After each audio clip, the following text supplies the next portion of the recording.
7-Footers crew, what is going down? It is Jarod and Jenna. You guys already know we're back, baby. It is the time where we're approaching the All-Star break, Jarod. It's getting serious. Yeah, we're getting close. I mean, it's so crazy. We got like, I don't know, 3 weeks till All-Star, like something like that. Maybe not. Yeah, maybe. Yeah, 3 weeks, 3 weeks, 3 weeks. Yeah, it's funny, right? Because everybody's always like, oh, All-Star, halfway point in the season. I'm like, no, All-Star's 2/3. Like when we get back from All-Star, it's like a mad dash to the playoffs. Oh, right? yeah. We basically got a month left, and then it's time to go. So, no, this is the guys are ready for a break, but there's always exciting things happening in this here association.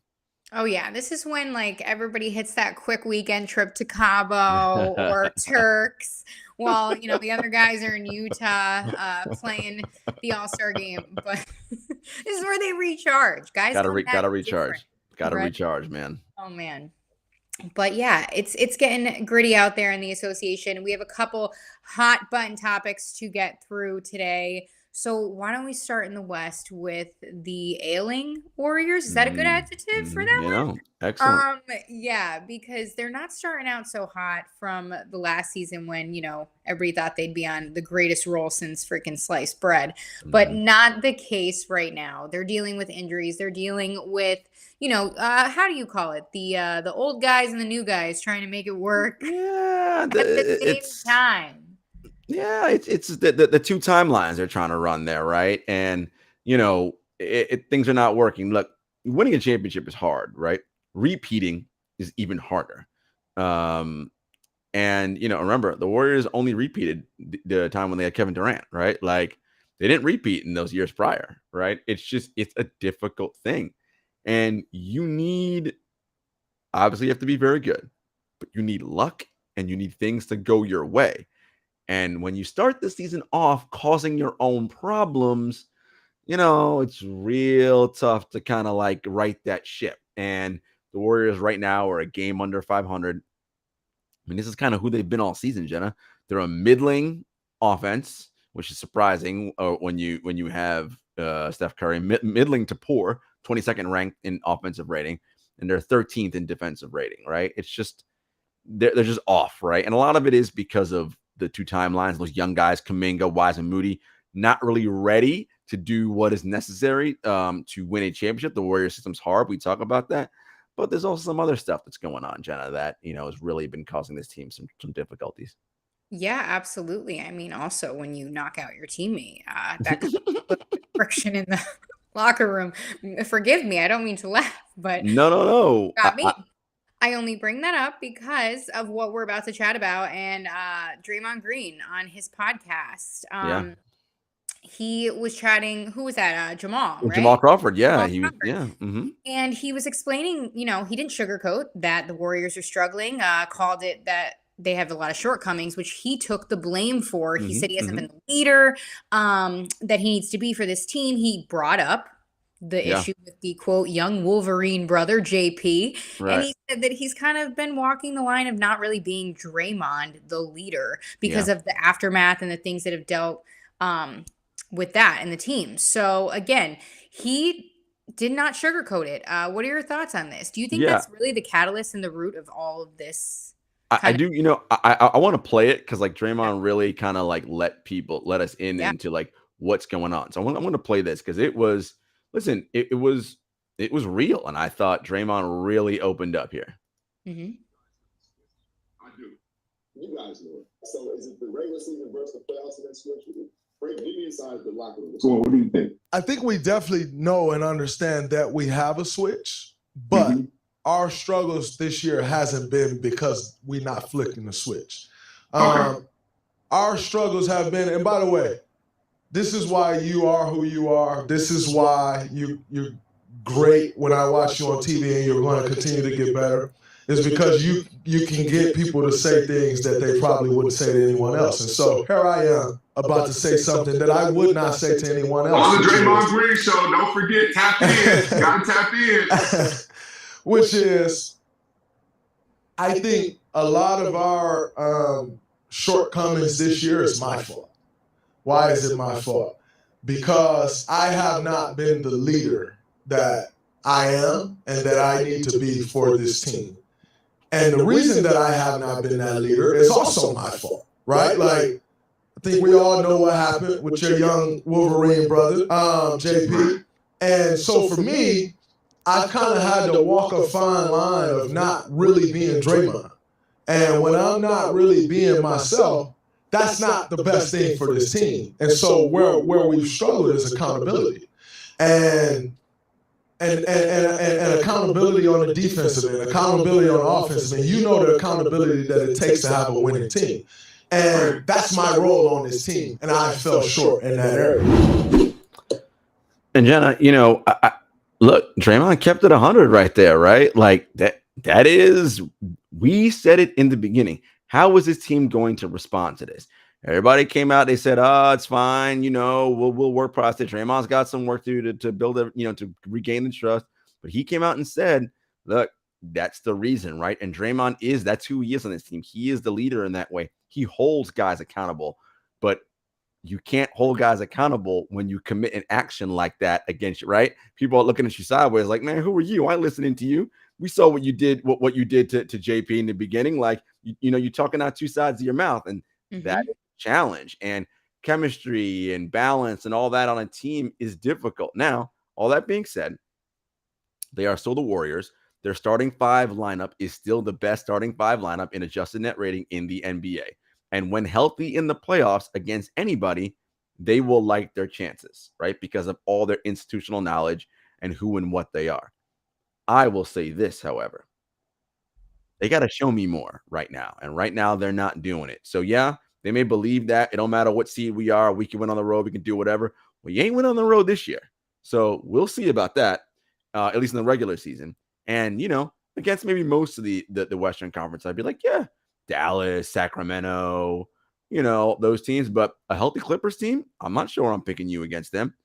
The Memphis Grizzlies, I'm definitely not picking you against them. All right. Like the Nuggets, maybe you will, because you can find some ways to kind of single out Jokic on that matchup, and they have some defensive issues of their own. But it's going to take a Herculean effort for this team to go on a run to try to repeat their championship. The other piece, before we put this to bed, Jenna, is the writing's on the wall here, right? And Draymond said as much in that same interview. This is the last year of his deal, of his contract, I believe. It's highly unlikely he's back with this team next year, right? And he knows that, right? And so, it's just kind of, they have some decisions to make. They got Draymond, they got Clay, right? Who's, still pretty good, but not what he once was, given up the injuries and his age and the wear and tear. So, and they're both paid a lot of money, right? And so it'll be interesting to see what Bob Myers and Joe Lacob decide to do this offseason. It really will. The Warriors just continue to go through an interesting journey with this core squad, for real. I mean, between injuries and dramatics and different things. So we shall see. I mean, hey, if they make a run though, dynasty talk at all. I mean, look, if they somehow find a way to make a run and go back and win the title again, this is just like, it's incredible, right? Like the ability to triumph over all of that, it's a lot. Yeah. Tough stuff, especially when Steph Curry's playing at an MVP level. But we shall see how it plays out. Let's go over to the East and talk about the Nets, because they are without KD, dropped 4 games without him in the lineup, and then won 2, Golden State and Phoenix, which, of course, he's still out. The Nets announced on Tuesday that he'd be reevaluated in 2 weeks for that MCL sprain that he suffered. When was that? That was January 6th. Yeah, against the Heat. So let's talk about it. I mean, he said he wants to play. Again, All-Stars next month. Not that really matters for what we're talking about here, but he wants to be a part of it. He wants to play. He's going to start running this week. What's the vibe in Brooklyn? The key for this team right now, Jenna, is can they maintain and sustain themselves while Kevin is working his way back? As you mentioned, he did say, he spoke to the media today. He's going to start doing some on-court basketball stuff this week, running, some shooting, obviously non-contact stuff right now to see where he's at. And then in 2 weeks, when he's reevaluated again, they'll determine, is the leg strong? Is the knee area strong enough now? Can he start resuming? Can he start ramping up to contact practices and doing all that? Look, for this team and those 4 losses, and it takes a while to adjust to playing without maybe the best player in the league, right? Like, you got to figure out, all right, what do we do? Because we're so used to him being that guy who can bail us out, right? Hit whatever. He's like a 7-foot sniper, all the things. Okay, well, you don't have that now. Now it's got to be more of a collective thing. How do we rally around that? And they struggled, right? 4 tough losses. They didn't get blown out in any of those losses, but they were just having a tough time finding and generating consistent offense. Kyrie Irving had 2 great games against the Suns late in that fourth quarter, the Jazz in the win, and the Golden State Warriors in that comeback to win 2 straight. And they seemingly found something. Jenna, if they can somehow find a way to maintain and play around 500 ball, maybe slightly above 500, that's a good thing, right? Because then it's like, okay, Durant comes back. I mean, he's the easiest superstar in the world to just slot back in, right? Because it's just automatic, right? Catch, shoot, whatever. He just does his thing. If they are doing this and they find a way to win without him, and then he comes back, this is the galvanizing force this team needs to be like, wait a minute, we're legit.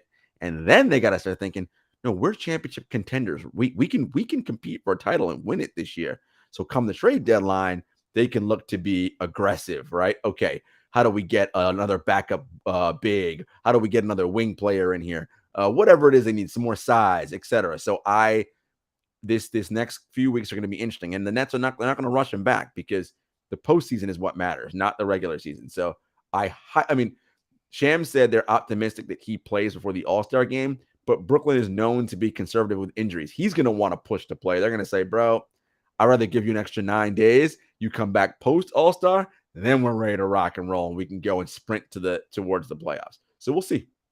Interesting stuff. No KD potentially for All-Star Weekend would be problematic for. Well, it's been he has been the leading vote getter in the Eastern Conference the last 2 seasons and has not played in the All-Star game because he's been injured. So I mean, this is not anything new, right? He's been voted because he's that kind of player and all that, but he hasn't played because he's been out. And honestly, look, it's an exhibition game, and I know he wants to play because he loves to just be with the guys, and it's a thing, right? When these star guys get together and hang out and do their thing. But again, the Nets, and he came here to change things and win a title, right? Playing an All-Star game isn't going to help or change that. The other piece for them, Jenna, is the Ben Simmons situation. He needs, his just like we always talk about how development for players isn't linear. His return back to form is also not linear, right? He has moments where he's playing well, then he dips a little bit, then he comes back. It's been a very up and down first 40-something games halfway through the season. To be expected. He didn't play basketball for an entire year.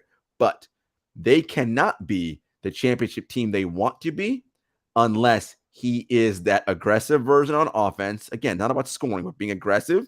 And he is that all NBA level defender. If he's not that, Jenna, they're not going to win because that is a slot in their salary that is huge. And for a player who's not playing at all-star or above level, you see what I'm saying? Like you can't, it's not like they can go out, all right, he's not playing like that, let me just go find 2 or 3 guys. No, we can't. So he has to play and get back to that level in order for them to be a legit title contender. It's going to be interesting, especially to see if they can keep up the chemistry, I should say, on the court, because he did say to the media that it was a character win for them. It was huge. So, and they did seem like they were gelling on a different level for once. The vibes are very different this year, Jenna. They are not like the team from last year where they were 5-16 in the games he missed last year. I mean, they were atrocious. That's what led to him being like, I want out of here, right? The vibes are all different. Look, Nick Claxton has been huge for this team. He's in line for not only an all-defensive team selection this year, most improved player. He's in the line for that as well. Claxton has been phenomenal. Kyrie has been his very good self, and he is not involved in things away from basketball, right? Look, if he keeps doing that and playing, this team will be fine. Again, they need Simmons to get back to that level. If they can hold on, maybe even be a little bit better than 500 while KD's out, that'll be huge and buoy them as they head to the postseason. Going to be interesting stuff there too. And again, hey, they'll get KD back hopefully at a good time where they can go on a run. We shall see. Again, back over to the West now. Let's talk about these Lakers because dare I say, they finally made a move and added somebody of some substance to the roster to help the dear king. Oh Lord, here we go. His feet. Okay, on a real note, though, the Lakers did get Rui Hachimura from the Wizards in a trade for Kendrick Nunn and then 3 second-round picks to the Wizards.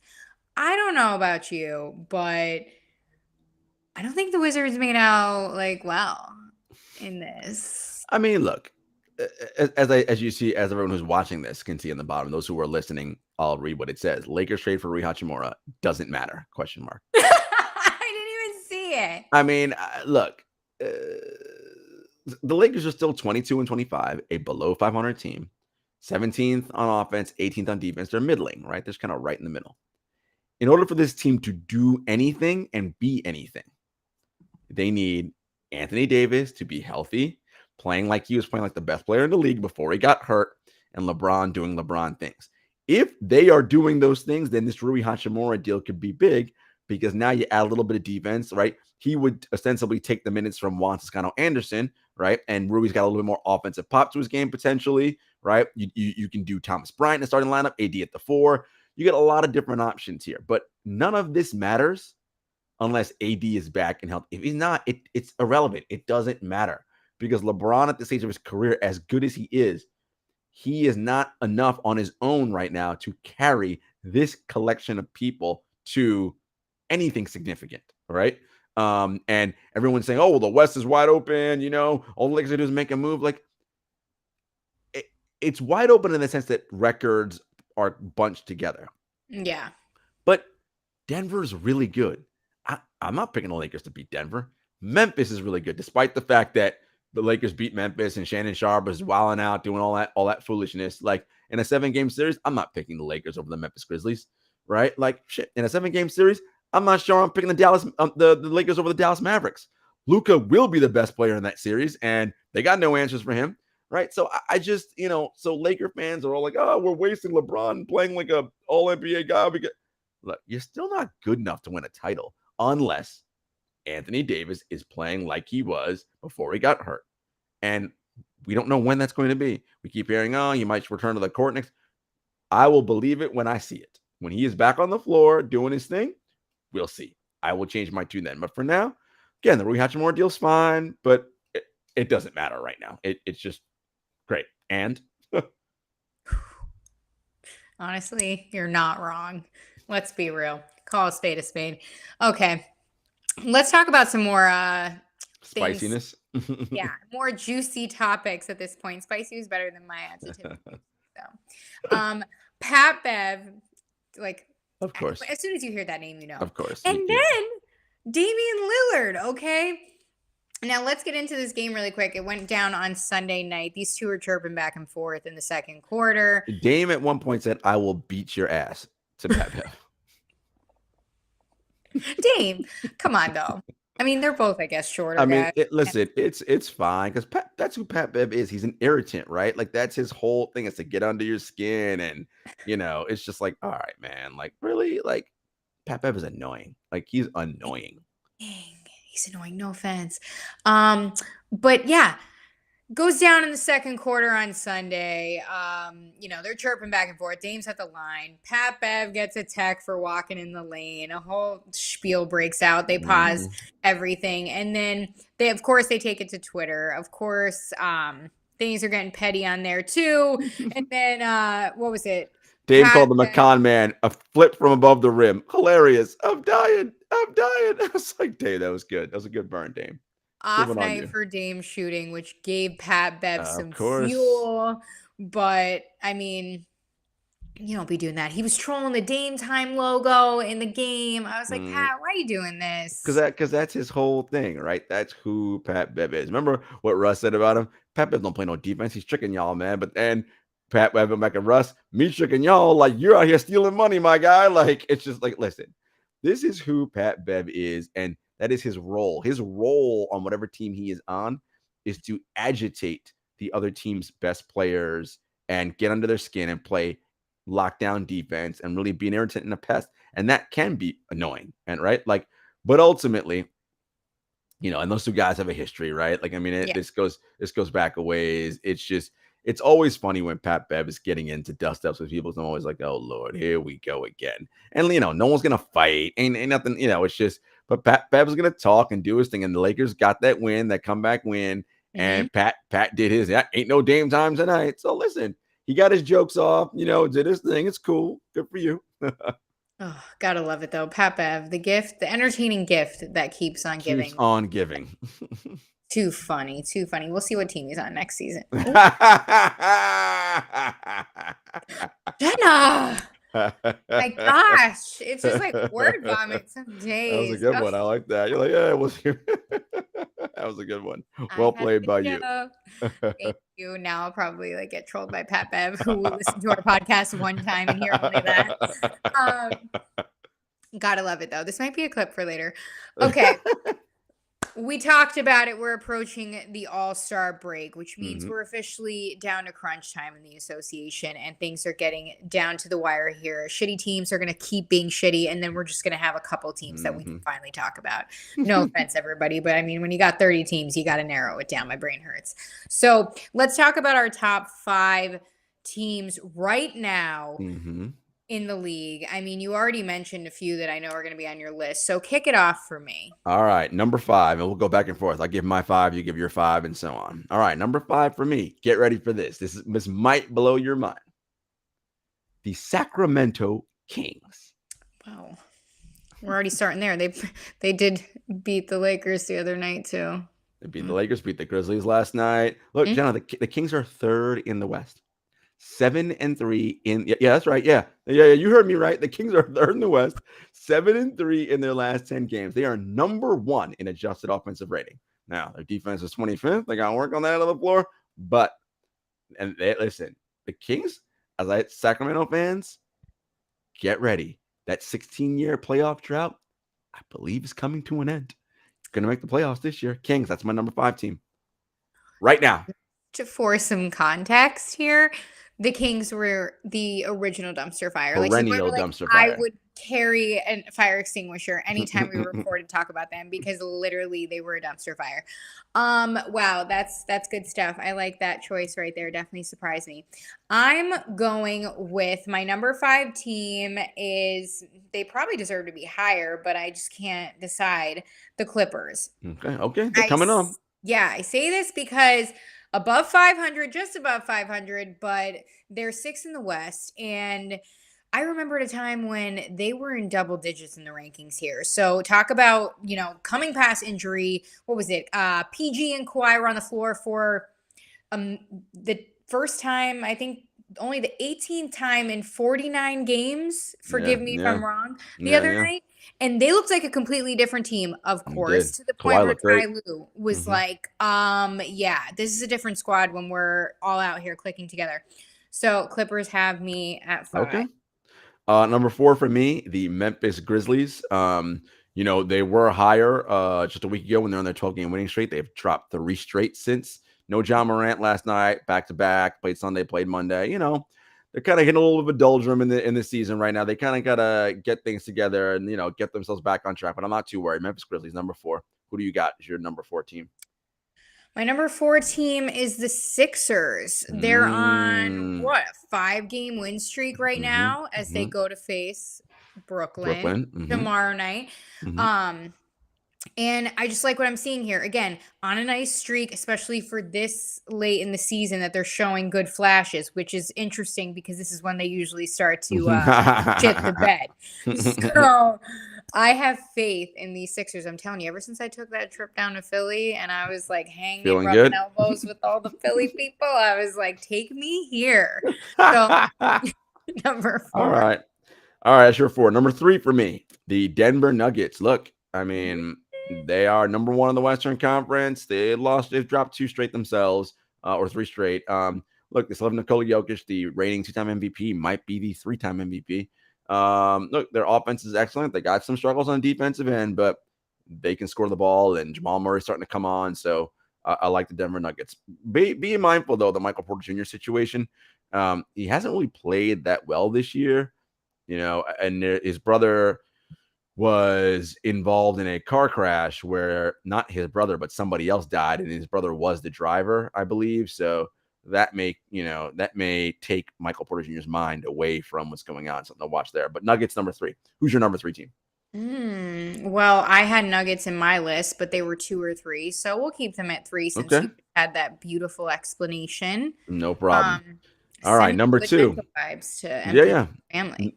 For sure. Number 2, Boston Celtics. They have dropped a number of games in a row, but look, they're still the Celtics, right? I mean, they're 9-1. They lost a game, so they dropped 9. They dropped 1, 9-1 in their last 10. Still the best record in the NBA. As I said numerous times, this team is on a mission to get back to the NBA Finals, and it looks like they are well on their way. So they got some injuries to deal with right now. Marcus Smart went down. Something to pay attention to there. Robert Williams, but Boston Celtics, number 2. Who's your number 2 team? Love it. My number 2 team is the Bucks. We talked about them. I think it was last week. We said we needed Chris Middleton back and XYZ. And they went through some lulls this season already. But although they did drop a game to the Cavs, what was that, Saturday? Before that, they were on like a 10-game win streak. So let's not forget what the Bucks are capable of, because I feel like we always sleep on them. And then here comes Giannis Antetokounmpo. Fear the deer, blah, blah, blah. Fear the deer, blah, blah, blah. I love it. I couldn't think of anything else. No, it's Fear the Deer. That works. The Bucks were like my 16. I was like, ooh, should I pick them or the Kings? But because the Kings have been a little bit better in the last 10, 7-3 versus 6-4, I went with them. All right, my number 1 team. You mentioned them earlier. Philadelphia 76ers. They are on a roll, Jenna.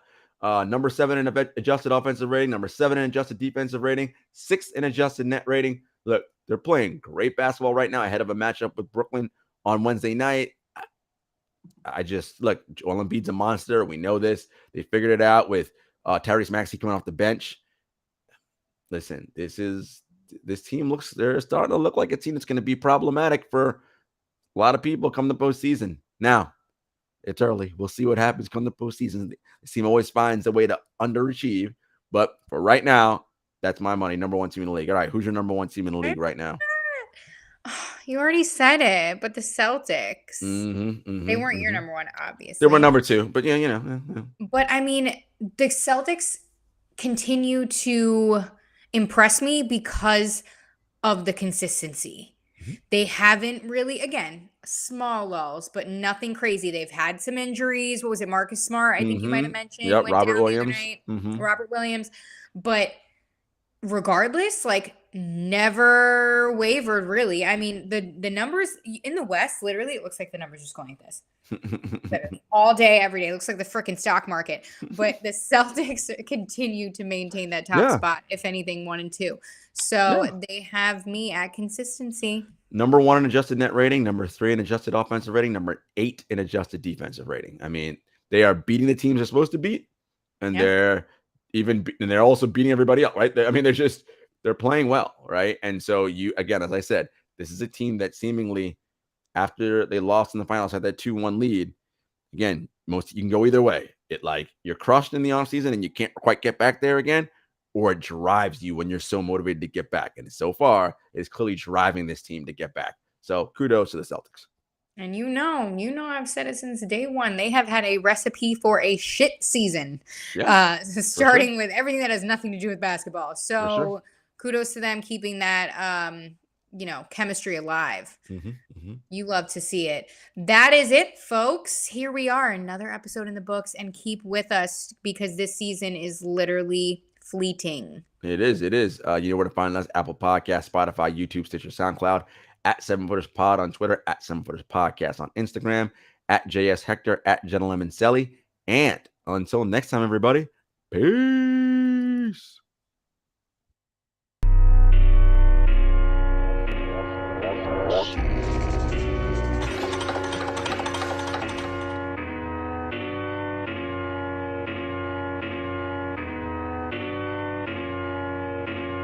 Spent a couple years out here with these raps, trying to have a plan that we made come true. Applied to some jobs, but I ain't hit back. I don't wanna trap, what's a man gonna do?